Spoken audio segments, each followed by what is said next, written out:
Hello, I'm Steph from IDRIVEACLASSIC, and today we're back in Kev's workshop, and it feels like I haven't been here for ages because yet again life has got in the way. So to give you a brief update on my own fleet, Proton, if you haven't watched that video you should, explains everything that's been going on with the Proton.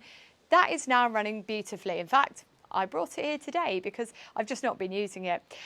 And then we've also got the Morris Minor. Now some of you will know it ended up running on 3, and we looked at the engine, and because it's done so many thousands of miles, in fact we think, because it came out of a scrap car, that it's either gone round the clock twice or it was about to go around the clock twice and it had never been rebuilt. And so you can imagine what it was like. It was old, it was the end of its life, and I just couldn't be bothered to try and fettle about with it again, all the bits and pieces. And essentially I just didn't have time, and I thought, do you know what I'm going to do? I'm going to put off buying a new boiler and I'm going to treat myself to a new engine, well, a refurbished one. Except when I went online, the wait for them was 6 months, and I thought, that's my summer over and done with, isn't it? I'm not going to drive this car before next year. And I thought, right, I've got 2 options here. I can either sit here and be really bummed out by this, or I can give Chris at MGOC Spares a ring, because I exhausted so many different contacts, and I thought, why am I not giving the big man himself a ring? So I rang Chris and I said, Chris, look, this is my situation, what am I going to do? And Chris said, give me a few hours. Is it just a 1098 you need? And I said, yes, it's just a 1098. Anyway, got on the phone.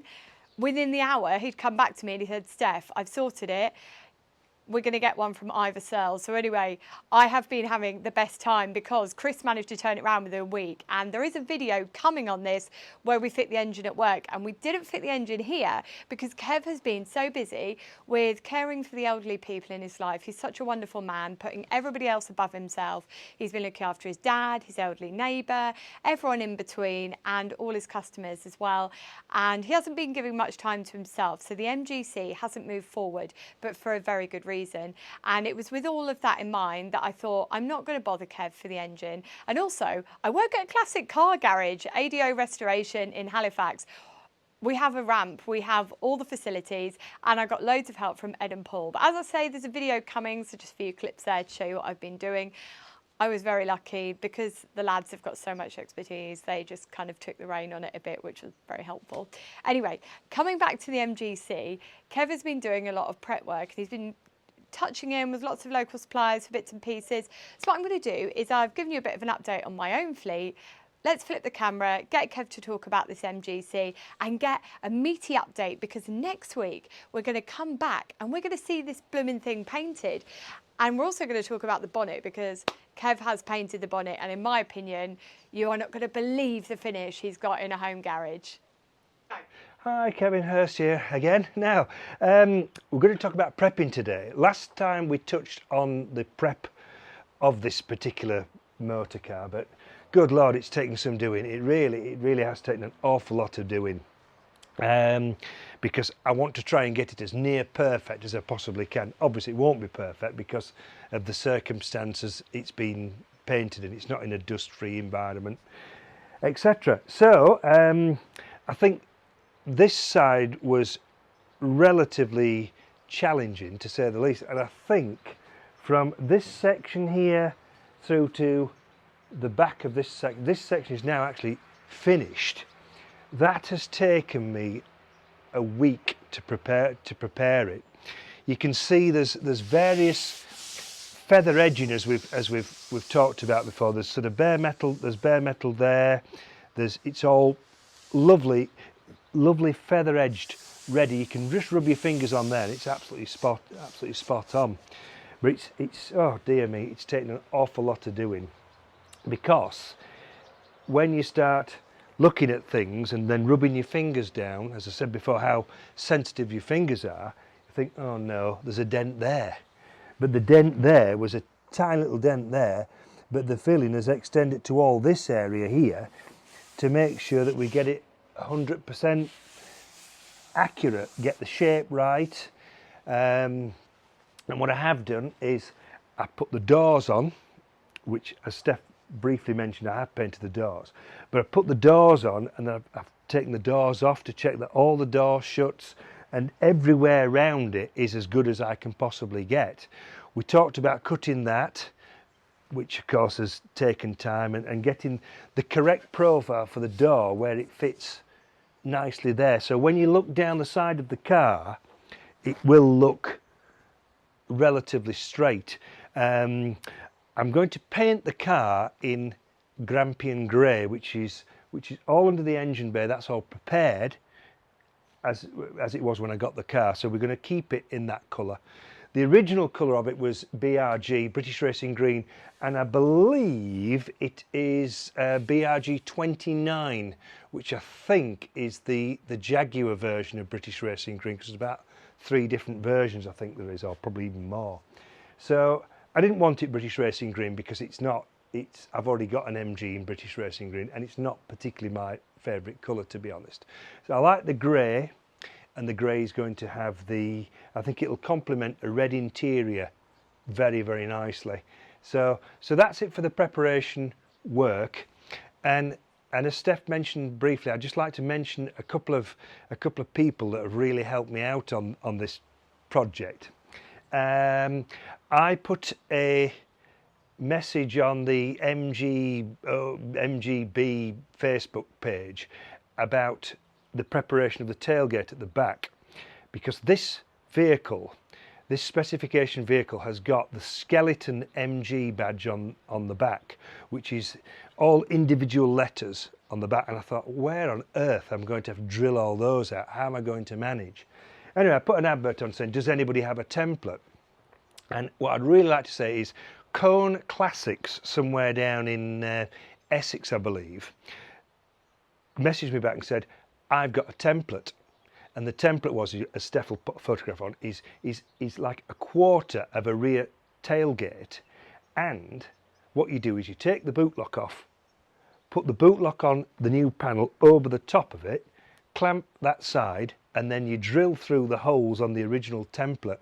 That's saved me so much faffing about. It's just absolutely, thanks very much. So anybody, and he specifically works on MGCs alongside the MG Owners Club. He knows Chris, etc. So that's one thing that's brilliant about classic cars, how people try and help each other, because obviously I'm not going to be buying lots of gear off the bloke.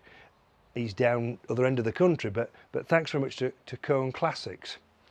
And then another thing that I've done as I've been trying to move the project along as best as I possibly can to make, when I come to finally assembling the damn thing, as quick as I possibly can, sort of thing. So I've just been and had a load of parts cadmium plated in a firm in Bradford called Bradford Platers, I believe it is. Now here's the first thing I've had done. Just look at that. That will transform the car. So when you open the door, rather than it being all covered in paint and messy and sprayed with silver, which I've done it before, it's proper cadmium plating, and they've done such a lovely job. Absolutely lovely guys, first class service. I dropped them off one day last week. I think it was Tuesday last week. I dropped them off. I took my neighbour out for a day out, dropped them off, and it was 10 o'clock, dropped them off, and by 2 o'clock he rang me up and said they're done, which I didn't expect that at all, because it's all about trying to prepare the time factor of logically trying to get everything done. So then here is one of the door locks. So you see, look at that. It's lovely, absolutely lovely, nice, neat. It'll never rust. It's slightly, you can see it's slightly worn at the bottom there, but that's okay. That's the fuel tank, which I'll show you where that goes. Excuse me. That goes in there. So that'll stick out, and that'll look quite good with the grey there. So yeah, I'm absolutely chuffed a bit, and they are called Yorkshire Platers, and they're on sticker lane, and that's the number plate, backing plate there. That's all done. Right, so what's finally left on this car? This side, as we discussed earlier, all this back quarter wing, the front wing, the sill, the door jambs, all in there, that's finished. So as you can see, sort of here, we've got a a nice, because we did discuss earlier that this has had a slight bump at the back end, but as you can see we've got quite a nice panel gap all the way there, so I've just got to put some filler in the tailgate here.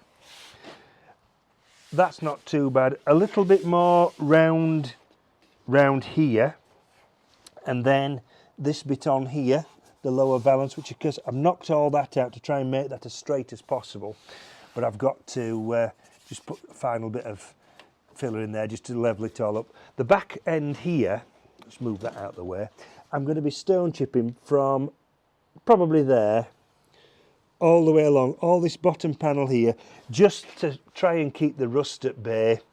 And so, you know, if it does get damaged at the back, if I back that in or whatever, it's quite easy to touch up with the stone chip. It's a hard, durable finish. As long as it's used properly, it's fine. So what I also have done as well is, you see the bumper irons are on here, some washers missing on there.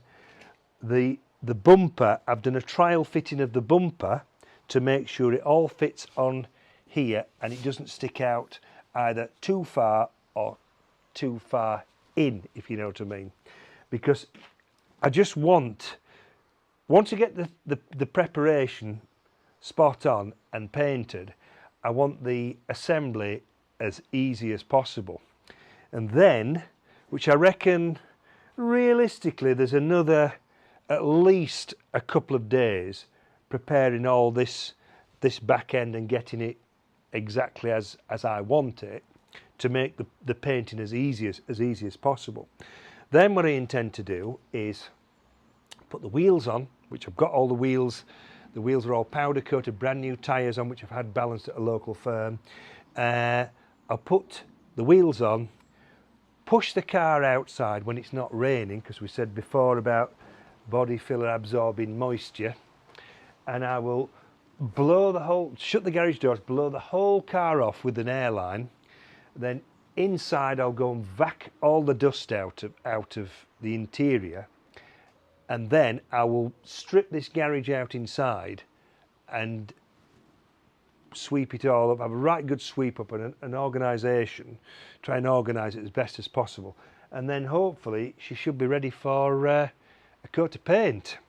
And I'll be using an etch primer on the bare metal, and then there's an etch primer filler which I'm going to use, and I'll probably use about 3 coats of primer filler, and then I'll be giving it a little bit of a rub down in between each coat. And then what I do want to do, which hopefully will be in the next video, is have the car in grey, and on the body I will be rubbing the 1 coat of paint down, and then hopefully another couple more after that, and then a final polish. Right, well, to give myself a psychological boost, I decided to paint the bonnet and the doors on the car. Now that was, I've got storage for them, so they can all be painted and put in the cellar out the way with covers on, so there's no damage at all to the paintwork. So what I did with the bonnet is, it's aluminium on this, bear in mind, because it's it's an earlier car. The bonnet was in good condition, the framework was in good condition, which is good. So I flattered it all off to start with, and got it not quite down to the metal, but it was very close to that, so a couple of layers of paint. I gave it a lovely, decent coat of etch primer, because you always should etch prime aluminium because it's different. It gets reactions and you know, all those bits and pieces. So I did that. A couple of coats of an epoxy primer, which is a 2-pack primer, and that's very good for rust, which of course isn't a problem with the bonnet, but it's a very good adhesion. It certainly sticks properly as it should do. So I gave it 2 coats of that, flattened it off with some 400, I believe it was, then gave it another coat of normal primer filler, flattered that off with a 600, I think that was, and then gave it 2 coats of grey, Grampian grey, flattered those off and then gave it a final coat of Grampian Grey, which I flattered off, and that I used a 2,500 grit paper with plenty of soap, flattered it off, and then I power buffed it.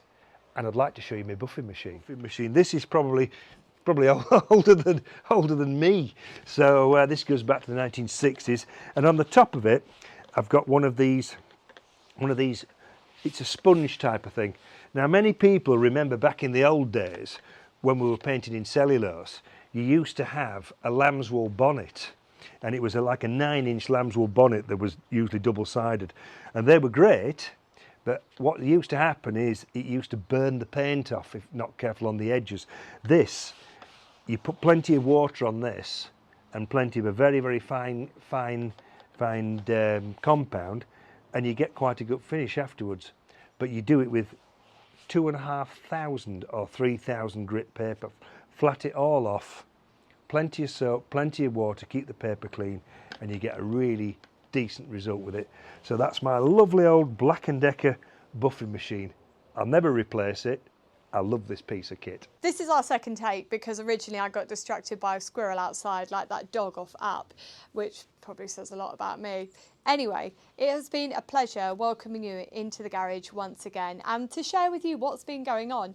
And we'll get that Morris Minor video out as soon as we can. There's plenty of editing to do and various bits and pieces.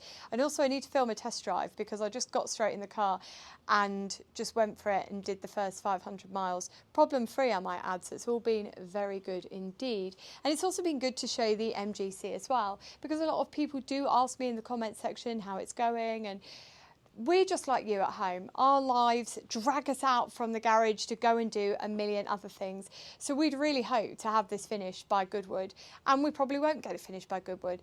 But here's the thing, if we rushed it and did a rubbish job of it, we probably could. But life isn't all about rushing. It's about getting the car to the best standard you can and being really proud, because there'll be more Goodwood revivals, there will be more car shows. We will get to some of those next year, even if we've missed out on them this year. Life doesn't end just because we haven't got the car out. We'll take something else. Now that's it from us today. It's been a pleasure, as I say, welcoming you into the garage and sharing what we're doing with you. But until next time, when we meet again, whether it's on a car review, a car show, or back in Kev's garage, take care and drive safely.